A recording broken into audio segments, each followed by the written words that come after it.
संध्या time रे ठंडा पागरे गरम गरम वेजिटेबल चॉप बाहर क्रिस्पी आउ भीतर सॉफ्ट आउ टेस्ट रे तो दुकान रो वेजिटेबल चॉप ठू भी आहुरी अधिक टेस्टी।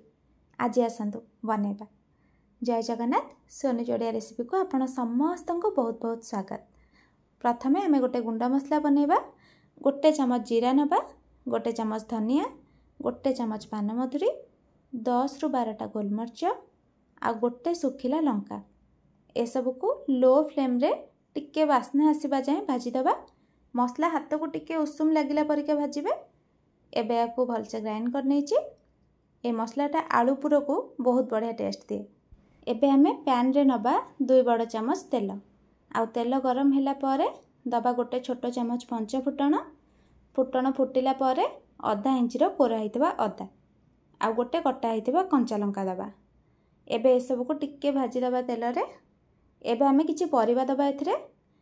एठी मु गोटे बीट को कोरिकी नेछि, पाखापाखि 2 कप रा हबो।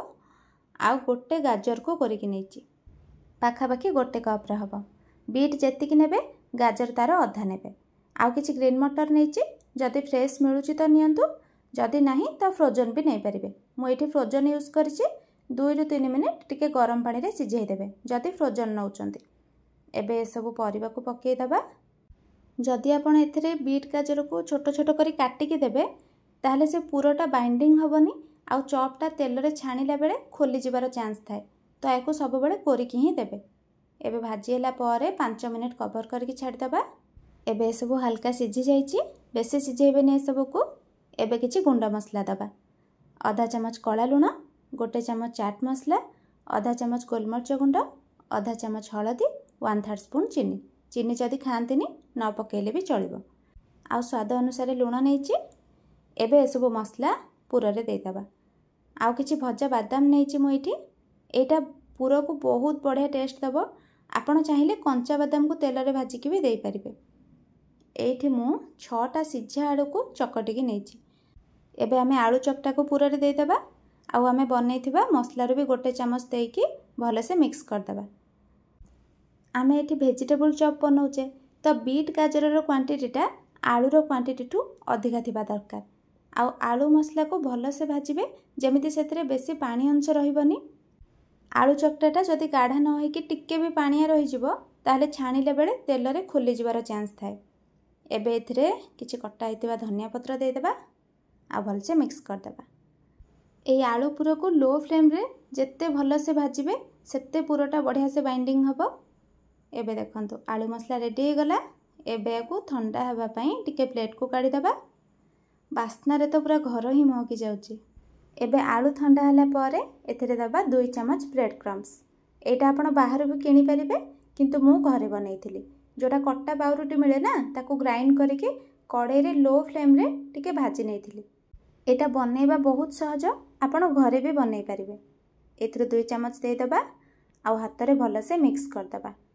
एटा पकेले आलू पुरोटा बहुत बढ़िया से बाइंडिंग हबो आउ तेल रे छाणीला बेले आदौ भी खोलिबार डर नाही। एबे हमें आलू पुरो को हाथ रे तेल टिके लगे कि कटलेट टाइप रो ओवल शेप दबा।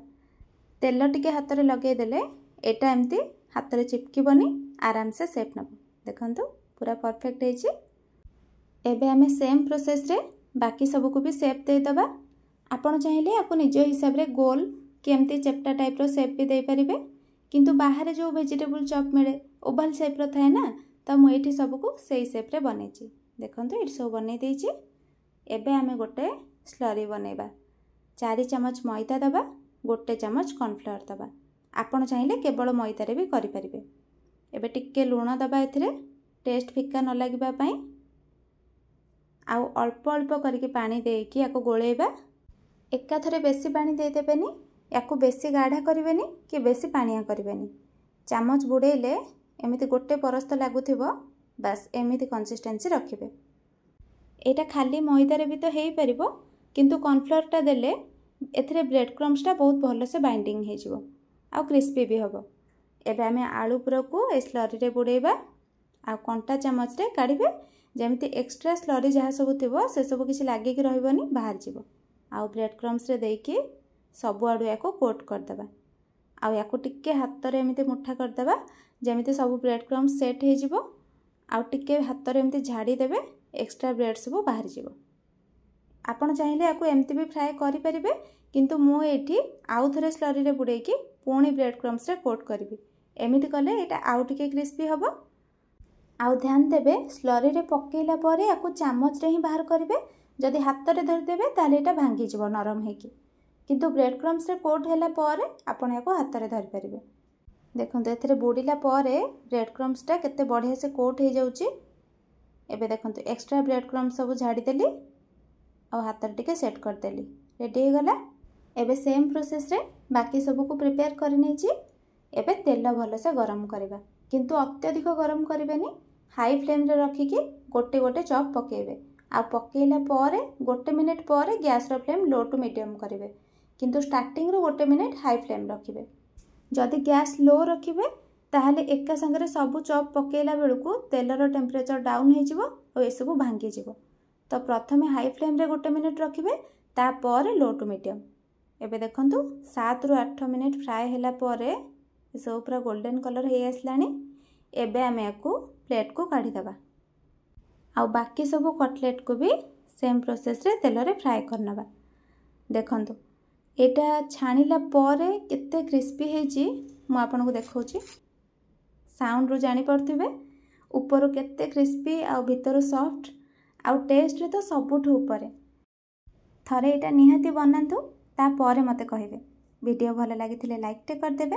आगु को एमिति नुआ नुआ वीडियो देखिबा पई चैनल को सब्सक्राइब करनेबे। देखाबा पुणी गोटे नुआ रेसिपी सह नेक्स्ट वीडियो रे। रहिली, जय जगन्नाथ।